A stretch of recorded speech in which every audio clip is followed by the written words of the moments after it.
Ito na mga ka-farmers po ang ating kalamansi. Ayan no. Naglabas naman uli ng another po na bulaklak. At yung ating mga bunga. Ayan. Namalaki na po sila ngayon mga farmers po na unti-unti. At tapos po ng ating pagpapatubig. Grabe po ang bulaklak. Ayan no. Sa bawat mga kilikili. Another na naman uli itong mga katribya. Batch ng ating bulaklak sa kalamansi. Kaya kahit po marami po ang bunga, hindi po lumulubay po ng pagbubuo.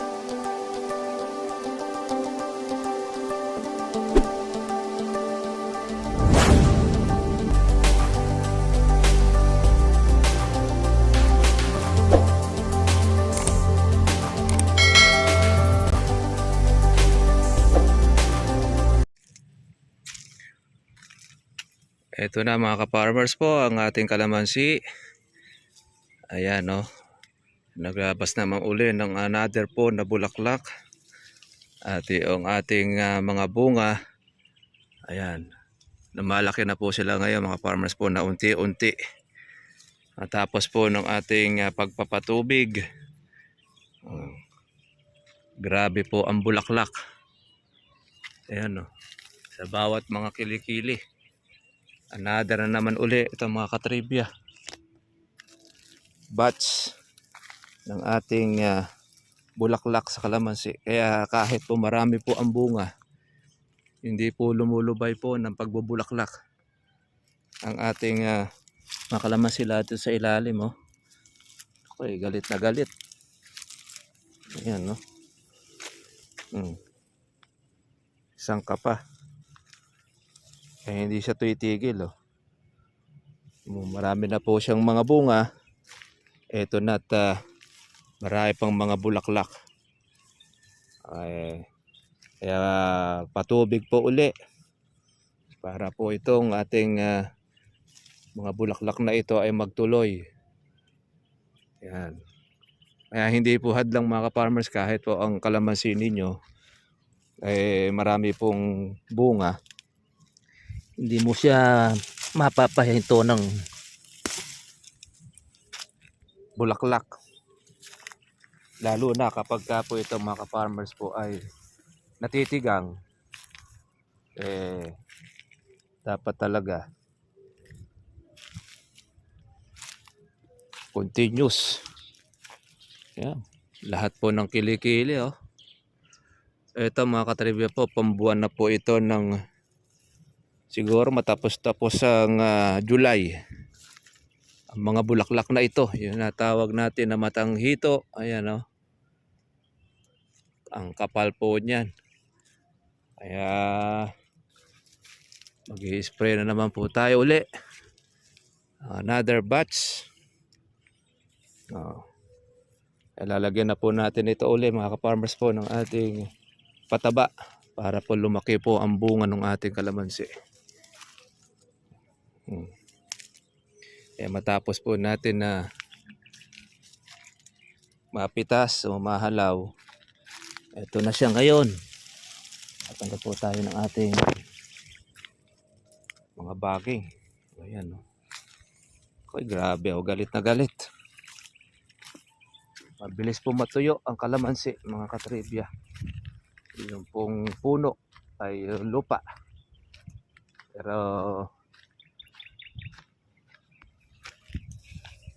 ang bulaklak naman ay medyo maganda. Kailangan lang nito i-spray natin ulit dahil matanghito na. Kailangan natin ito mga farmers ng ating another po nating batch na gamot. Ay grabe po ang bulaklak ko. Galit na galit ay lahat ng kilikili ay meron siyang bulaklak. Ayan o. Banta makapal. Mamumuti na naman itong mga ka-farmers. Napakainam po nung ating gamit-gamit na ating pataba. Hiyang na hiyang. Oh. Ayan o, dahil pong bulaklak.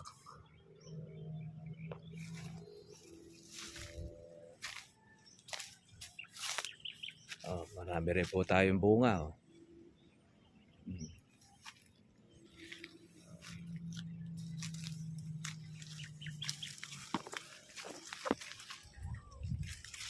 Tanggalin lang natin itong mga baging.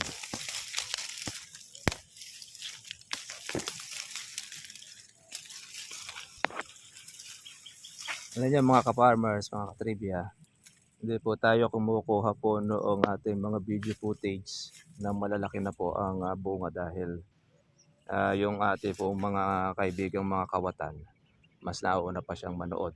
Kaya di natin sinasabi kung saan po yung ating alagang kalamansi para po noon mga ka-trivia, maya mo natin sila po ay maghirap kung ano po yung ating farm. Kasi pagka ang ating po mga magnanakaw yun na lang po ang inaabangan po sa atin. Kaya nadala na tayo dahil pagka tayo po ay nagpakita, nag-video ng ating maraming bunga, kakaroon sila ng idea kung saan sila pupunta kung kailan nila nanakawin. Kaya tayo natuto na.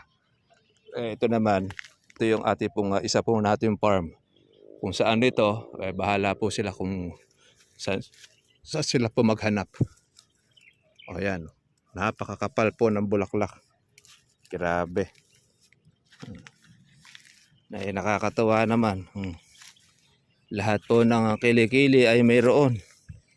Ito bulaklak natin na ito mga ka-trivia ay siguro baka abutan na ito ng ating pong pag-uulan. Pero kailangan pa rin natin ito ma-sprayan dahil may insekto pa mga ka-farmers. Kaya kailangan ito ng patubig. Kaya dahil labas po ng bulaklak.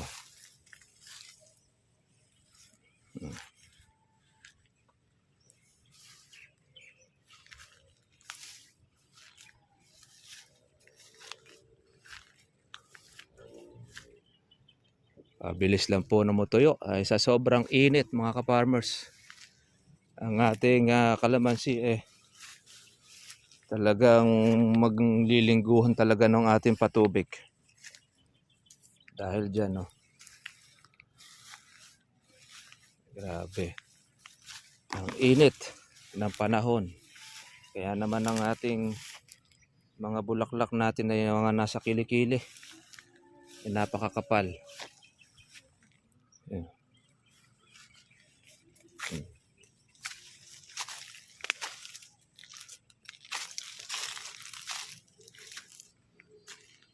Ano nga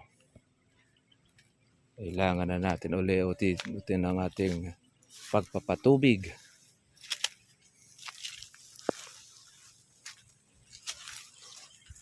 Yan, ang dami pong malabas sa mga kilikili. Kaya po mga ka-farmers, gaganaan ka po sa pag-aalaga po ngayon. Wala pong problema po sa pagpapabulaklak. Kailangan mo lang, ihanda lang natin mga ka-farmers yung ating pong budget para po sa pagpapatuloy ng bunga. Hindi natin ito i-spray dahil marami po tayong mga kalaban ng mga insekto. Ayan lahat po ng mga kilikili ay meron pong bulaklak. Nakalungay-ngay po ang ating mga bunga. Ayan kaya kailangan na natin uli another batch ng ating pong pag-i-spray. Ngayon lang naman dito. Pagka ito mga farmers po ay bumuka, saka po natagtag na, i-stop na po natin ang ating pong pag-i-spray. Dahil maalagaan na po siya ng ulan kung uulan po ng Mayo. Hindi natin alam, hindi natin po sure. Pero yung pinaka-importante dyan, yan, maalagaan natin ang ating pong patubig. Tubig at pataba.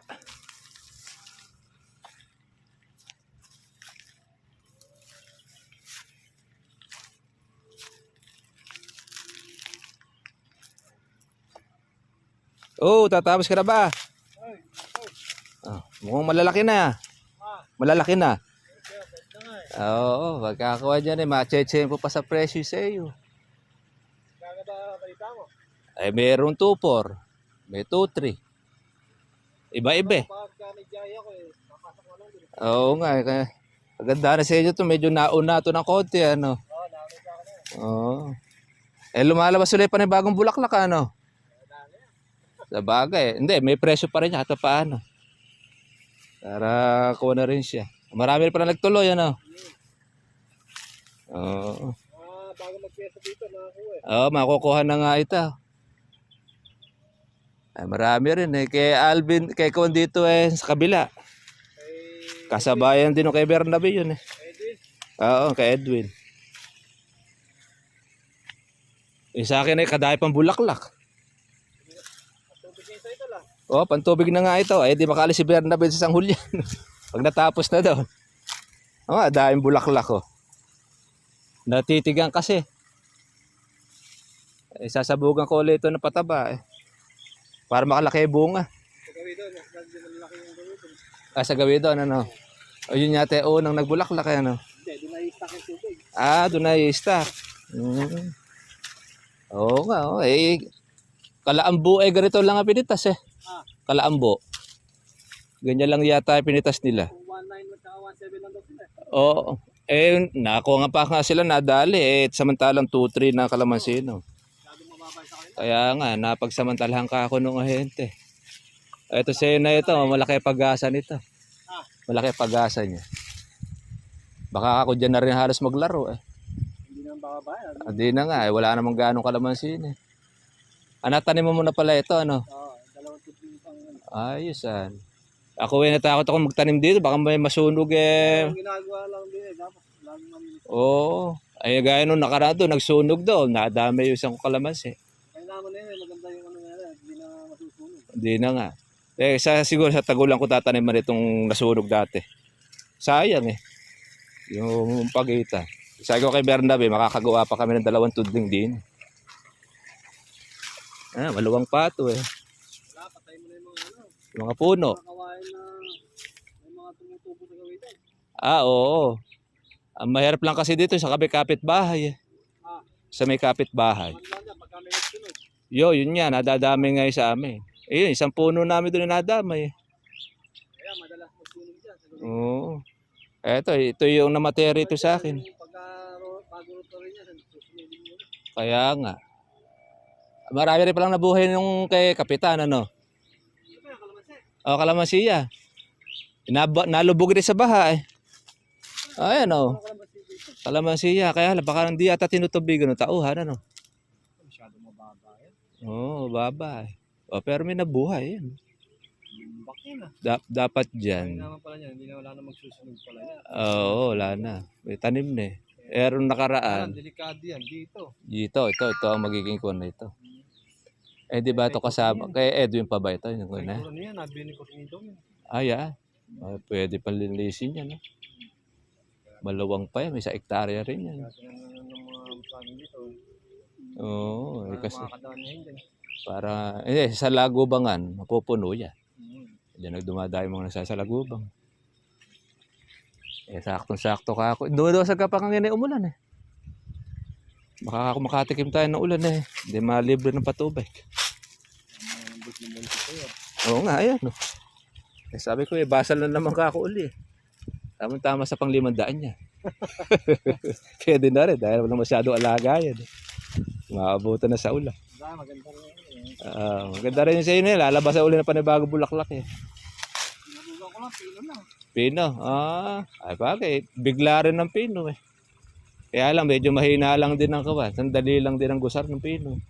Nabugan ko ng isang kalahati yung 14. Para meron siya pagkain.